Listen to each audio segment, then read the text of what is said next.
Hi everyone, ready হয়ে গেছি দেবস্মিতাদির বাড়ি যাওয়ার জন্যে। আমি কিছু জিনিস দেওয়ার ছিল দেবস্মিতাদিকে, তার মধ্যে আর্ট পেপারে একটা বাসরের জন্য যেটা আঁকতে হয় সেটা মেনলি দেওয়ার ছিল। তো সেই জন্য ঝটপট রেডি হয়ে বেরিয়ে পড়েছিলাম।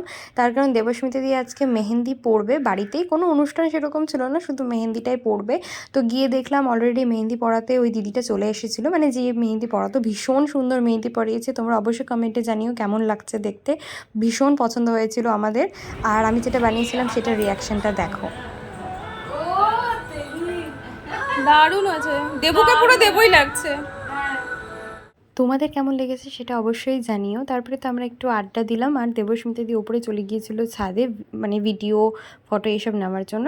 আমরাও তুলেছিলাম দু একটা ছবি আর কিছু ভিডিও বানিয়েছিলাম। প্রচণ্ড মজা করেছি, কিন্তু সবটা তো দেখানো সম্ভব হয় না। তো আজকে এইটুকুটায়, আবার চলে আসবো নতুন কোনো ব্লগ নিয়ে। দেখা হচ্ছে পরের ভিডিওতে।